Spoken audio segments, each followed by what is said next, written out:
ಗೊತ್ತಾ? ಗೊತ್ತಿದೆಯಾ ಇಲ್ಲೋ ಅಷ್ಟೇ. While working in the office ಅಲ್ಲಪ್ಪ, ಜೀನ್ಸ್ ಪ್ಯಾಂಟ್ ಹಾಕೊಂಡ್ ಬಂದಿದ್ರು ಒಂದು ಆಫೀಸ್ಗೆ. ಗೌರ್ಮೆಂಟ್ ರೂಲ್ಸ್ ಏನು ಹೇಳುತ್ತೆ? ಗೌರ್ಮೆಂಟ್ ನೋಟಿಫಿಕೇಶನ್ ಏನು ಹೇಳುತ್ತೆ ಸರ್?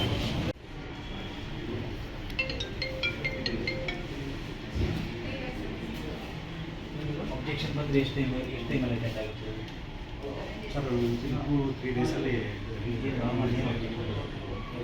OM ಹಾಕಿರಲ್ಲ ಸರ್, ಅಲ್ಲಿ ಹಾಕಿರಲ್ಲ, ಅದು DDO ಸೈಟ್ ಬಿಟ್ಟು ಹೋಗ್ತಾರೆ. ಈ ಥರ ಆದ್ರೆ ಹೆಂಗೆ ಸರ್? ನಿಮ್ಮನ್ನು ಫಾಲೋ ಮಾಡಿದ್ದಾರೆ. ಇವು ಕಾಂಟ್ ಆಸ್ತಿ ನೀವು ಮಾಡೋ ರೈಟೇ ಅಲ್ಲ ಕೇಳಕ್ಕೆ ಅವ್ರಿಗೆ. ನೀವು ಹಾಕಿಲ್ವೇನ್ರಿ ಈ ಥರ? ಈ ಥರ ಆದ್ರೆ ಹೆಂಗ್ರಿ ಮಹೇಶ್? ಕೊಡಿ ಕೊಡಿ ಇನ್ವಾರ್ಡ್ ಎಲ್ಲೆಲ್ಲಿ ದುಡ್ಡು ಬರ್ತದೆ ನಿಮ್ಗೆ?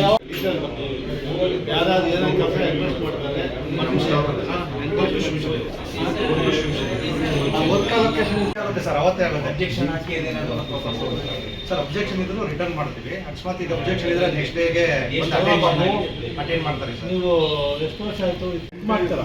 ಹೇಳಿದ್ರಲ್ಲ ಅದು ಕೊಡಿ ಡೀಟೇಲ್ಸ್. ಇವಾಗ ಬುಕ್ಕು ನೀವು ಇನ್ವಾರ್ಡ್ ಬರುತ್ತಲ್ಲ ಸರ್, ಅದು ಎಂಟ್ರಿ ಆಗುತ್ತಾ ಇಲ್ಲ ಇಲ್ಲಿ ಬರುತ್ತಾ? ಇಲ್ಲ, ಸಿಸ್ಟಮ್ ಅಲ್ಲೇ ಸರ್, ಎಲ್ಲ ಸಿಸ್ಟಮ್ ಅಲ್ಲೇ. ಅದೊಂದು ಚಿಂತ ತಗೊಳ್ಳಿ. ಇನ್ವಾರ್ಡ್ ಯಾವಾಗ ಬಂತು, ಯಾವಾಗ 13 ಎಲ್ಲ ಟ್ರೆಜರಿ ಆಫೀಸ್ಗಳು, ಆಮೇಲೆ ನಮ್ಮ KGID ಪೆನ್ಷನ್ ಆಫೀಸ್, 3 ಜನ ನಮ್ಮ ಲೋಕಾಯುಕ್ತರು. ನಾವು 13 ಟೀಮ್ ಮಾಡಿದ್ದೀವಿ ಇವತ್ತು. ಎಲ್ಲ ಕಡೆ ಹೋಗ್ತದೆ. ನನಗೊಂದು 3 ಕಡೆ ಕೊಟ್ಟಿದ್ದಾರೆ. ಅಲ್ಲಿ ರೆಗ್ಯುಲರ್ ಕಂಪ್ಲೇಂಟ್ಸ್ ನಮಗೇನು ಅಂದರೆ, ಅವರು ಯಾರು ಫಸ್ಟ್ ಬಂದು ಅಂದರೆ ಫಸ್ಟ್ ಅಪ್ಲಿಕೇಶನ್ನು ಫಸ್ಟು ಡಿಸ್ಪೋಸಲ್ ಅಂತಿಲ್ಲ. ಯಾರು ಫಸ್ಟ್ ಬಂದು ದುಡ್ಡು ಕೊಟ್ಟರೆ ಅವ್ರ ಕೆಲಸ ಆಗುತ್ತೆ, ಮಿದ್ದವರು ಆಗಲ್ಲ ಅಂತ ಅಲಿಗೇಷನ್ ಒಂದು. ಕೆಲವೊಂದು ಟೀಚರ್ದು ಪೆನ್ಷನ್ ಅಮೌಂಟು ಅದು ಇದು ಡಿಲೇ ಆಗುತ್ತೆ.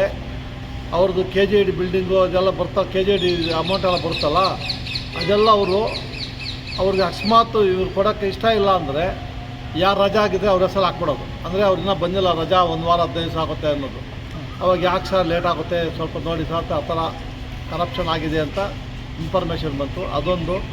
ಕೆಲವೊಂದು ಈ ಕಾಂಟ್ರಾಕ್ಟ್ಗಿಂತ ದೊಡ್ಡ ದೊಡ್ಡ ಬಿಲ್ಡಿಂಗ್ಗಳು ಇಲ್ಲೆಲ್ಲ ಬರೀ 95 ಕೋಟಿ ಪರ್ ಮಂತ್ ಬರುತ್ತೆ ಈ ಆಫೀಸಲ್ಲಿ. ಕೆಲವೊಂದು ತಿಂಗಳಿಗೆ 100 ಕೋಟಿ 200 ಕೋಟಿ ಅಂತ ಕಡೆ ಎಲ್ಲ ಅವ್ರ ಕಾಂಟ್ರಾಕ್ಟ್ಗಳು 1 ಕೋಟಿ 2 ಕೋಟಿ ದುಡ್ಡು ಬರಬೇಕು ಅಂದಿದ್ದೇನೋ ಲೇಟ್ ಮಾಡಿದ್ರೆ, 1 ತಿಂಗಳು ಲೇಟ್ ಮಾಡಿದ್ರೆ ಅವ್ರು ಬಡ್ಡಿ ಕಟ್ಟಬೇಕಾಗುತ್ತೆ. They don't bother to pay something. ಈ ಥರ ಆಗ್ತಾಯಿದೆ ಅಂತೇಳಿ ನಮಗೆ ಸುಮಾರು ದಿವಸದಿಂದ ಬರ್ತದು. ಅದಕ್ಕೆ ಇವತ್ತು 13 ಕಡೆ ಟೀಮು ಮಾಡಿದ್ದೀವಿ. 13 ಕಡೆ ಲೋಕಾಯುಕ್ತ ಕಡೆ ಒಂದು ಕಡೆ ಹೋಗಿದ್ದಾರೆ, ಉಪಲೋಕಾಯುಕ್ತ ಒಂದು ಕಡೆ, ನಾನೊಂದು 3 ಕಡೆ ಹಾಕಿದ್ದಾರೆ. ಇಲ್ಲಿ ಒಬ್ಬರದ್ದು ಟ್ರಾನ್ಸಾಕ್ಷನು ಅವ್ರು ಬರೋದು 70,000. ಅವ್ರ ಟ್ರಾನ್ಸಾಕ್ಷನ್ ನೋಡಿ ನಮಗೆ ಗಾಬರಿ. ಲಕ್ಷಗಟ್ಟಲು ಟೋಟ್ಲು ಈ ಆಗಸ್ಟ್ಗೆ ಜನವರಿಯಿಂದ ಈ ವರ್ಷದಲ್ಲಿ 23 ಲಕ್ಷ ಬಂದಿದೆ ಅವನಿಗೆ. ಅವನದು ಒಂದು 70,000 ಸ್ಯಾಲ್ರಿ.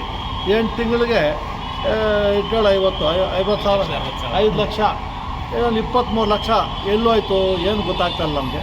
ಸರಿಯಾಗಿ ಮಾಹಿತಿ ಕೊಟ್ಟಿಲ್ಲ. ಅದು ಟೇಕ್ ಆ್ಯಕ್ಷನ್. ಕಾನೂನು ಪ್ರಕಾರ ಅದನ್ನು ಕೇಸ್ ರಿಜಿಸ್ಟರ್ ಮಾಡ್ತೀವಿ. ಎಷ್ಟು ಆನ್ಸರ್ ನೋಡೋಣ. ಬಿಲ್ಲಿಂಗ್ ಕಡತಗಳೇನಾದ್ರು ಪೆಂಡಿಂಗ್ ಇಟ್ಕೊಂಡಿರೋದು ಬೆಳಕಿಗೆ ಏನು ಸಿಕ್ಕಿಲ್ಲ, ಎಲ್ಲ ಅಪ್ಡೇಟ್ ಮಾಡಿದ್ದಾರೆ. ಇನ್ನು ನಮ್ಮವ್ರು ಇಲ್ಲೇ ಇದ್ದಾರೆ, ನಮ್ಮ ಡಿಸ್ಟ್ರಿಕ್ಟ್ ಜಡ್ಜು ಮತ್ತು ನಮ್ಮ ಪೊಲೀಸರು ಇಲ್ಲೇ ಇದ್ದಾರೆ, ಚೆಕ್ ಮಾಡ್ತಾರೆ. ಪ್ರೈಮ್ ಆಫೀಸ್ ನಾವು ಸಿಕ್ಕಿದಾಗ ಆ ಬಿಲ್ ಅಪ್ಡೇಟ್ ಆಗಿದೆ ಅಂತ ಹೇಳ್ತಾ ಇದ್ದಾರೆ. ಅವರು ಸ್ವಲ್ಪ ಚೆಕ್ ಮಾಡ್ತಾರೆ.